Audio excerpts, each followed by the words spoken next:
एक सकारात्मक विचार. चॅनेलला सबस्क्राईब आणि शेअर करा. मागे गेल्या किती दिवसांपासून अमरावती शहरात स्वच्छतेचा मजाक बनला असून महानगरपालिकेच्या बजेटमधून 30% शहराच्या स्वच्छतेसाठी खर्च होतो आणि तरी पण शहरात स्वच्छता राहत नाही. 28 फरवरी रोजी म्हणजे शनिवारी अमरावती महानगरपालिकातर्फे शहराच्या स्वच्छतेसाठी विशेष सभेचे आयोजन करण्यात आले होते. सभागृहात महापौर, उपमहापौर, महानगरपालिका आयुक्त आणि सर्व मनपा अधिकाऱ्यांच्या उपस्थितीत नगरसेवकांनी सभागृहात अधिकाऱ्यांवर शहराच्या स्वच्छतेबाबत प्रश्नांचा आक्रोश व्यक्त केला.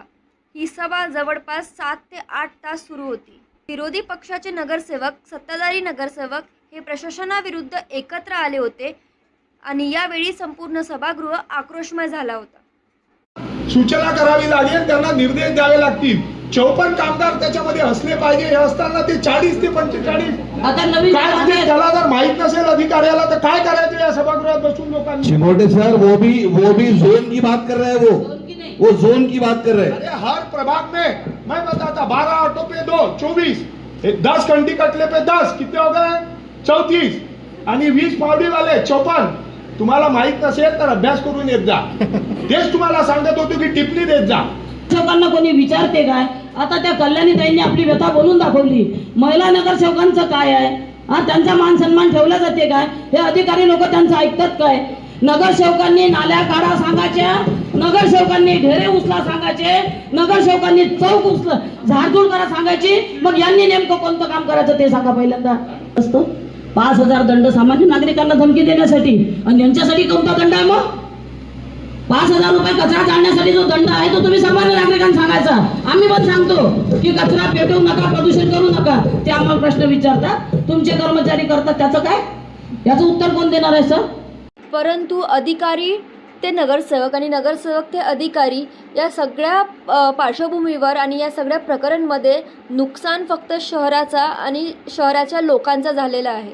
कोणार्कचे टेंडर रद्द करा किंवा नियम अटी बदला किंवा काही करा, परंतु शहराची स्वच्छता झाली पाहिजे आणि शहरात स्वच्छता ठेवा हीच नागरिकांची मागणी आहे.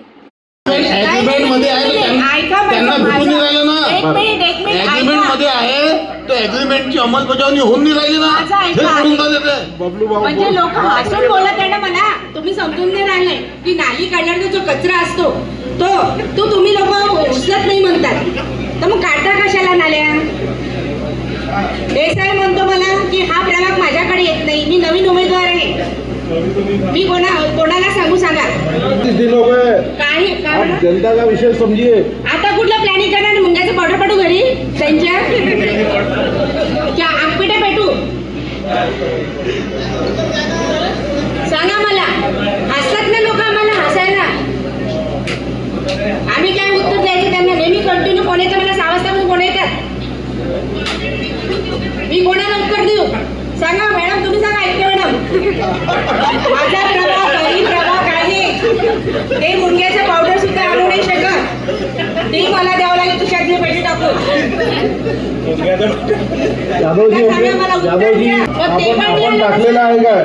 टाकलं का तुम्ही?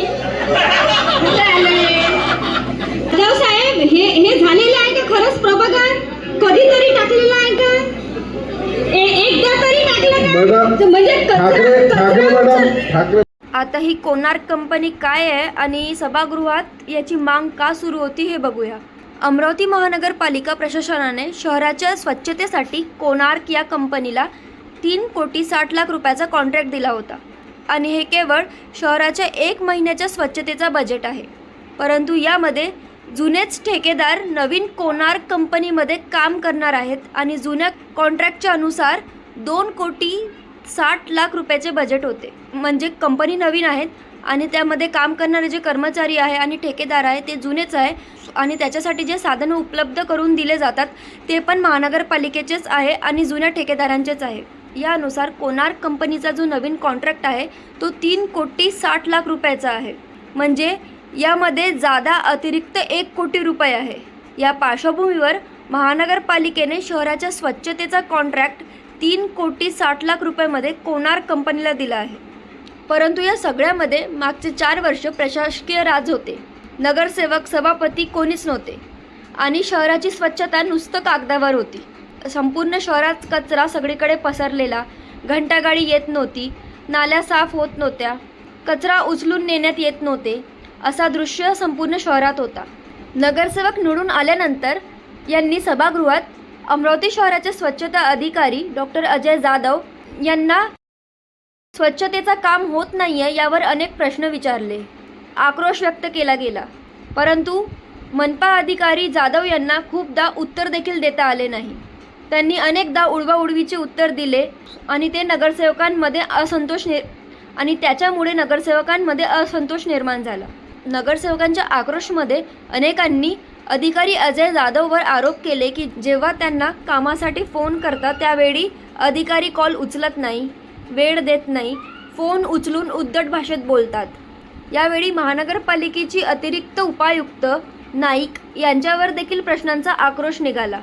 परंतु दोन्ही मनपाच्या अधिकाऱ्यांकडून समाधानकारक उत्तर न आल्यामुळे काँग्रेसचे स्वीकृत नगरसेवक माजी महापौर जो 1 महिन्याचा जास्त 1 कोटी रुपये कोणार्क कंपनीला देण्यात येत आहे तो कुठे जात आहे आणि कोणाच्या खिशात जात आहे असा प्रश्न केला. नगरसेविका सुमिती ढोके म्हणाल्या, शहराचा जो कचरा आहे तो अधिकाऱ्यांच्या दारात आणून टाकायचा. आता काँग्रेसचे गट नेते बबलू शेखावत यांनी अधिकाऱ्यावर थेट आरोप केला की पूर्ण शहर विकून खाल्लं आहे म्हणून. आणि सभागृहात काँग्रेसचे स्वीकृत नगरसेवक अनिल अग्रवाल यांनी सुझाव मांडला की रोज प्रभागात स्वच्छतेचं नियोजन काय असणार आहे हे सगळ्या नगरसेवकांना मोबाईलवर सूचित करण्यात यावे. याच पार्श्वभूमीवर स्वच्छता अधिकारी डॉक्टर अजय जाधव यांच्या बदलीची माग करण्यात आली असून कोणार्कचा कॉन्ट्रॅक्ट नियमाअटीत बसत नाही, यामुळे कॉन्ट्रॅक्टला रद्द करण्याची मागणी सभागृहात सगळ्या नगरसेवकांकडून करण्यात आली आहे.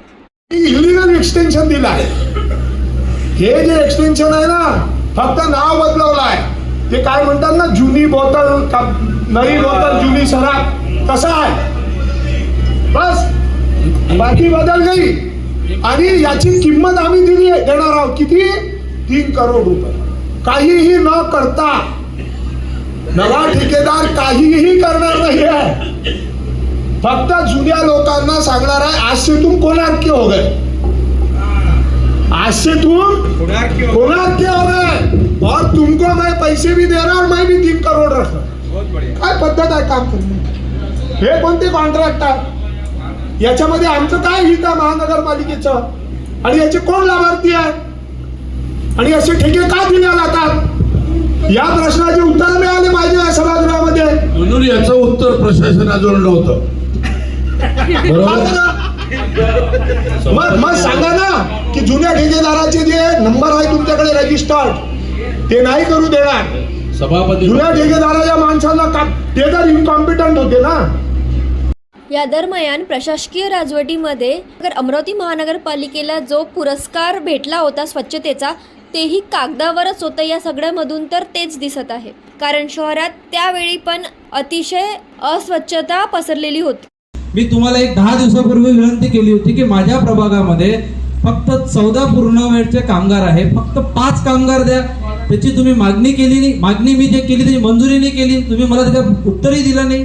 मला आत्ता तुमचं उत्तर पाहिजे. मला आत्ताच्या आत्ता 5 पूर्ण वेळच्या कामगाराचा तुमच्याकडून होकार पाहिजे. ते कामगाराचा होकार आता तुम्ही देत असाल तर मी उद्यापासून तुमच्या पूर्ण वेळ वाल्याला काम करू देईन, नाही तर उलटं टांगून मारण. म्हटलं मी उलटं टांगून मारण. कारण हे उज्ज्वल झाले यांच्याच्याने आम्हाला जनतेने ज्या विश्वासाने निवडून दिलं त्या विश्वासाला तडी देण्याचं काम हे सगळे जेवढेही तुमचे परमनंटचे कर्मचारी आहे यांच्यामुळे आम्हाला तिथे शिव्या खायला लागून आल्या लोकांच्या.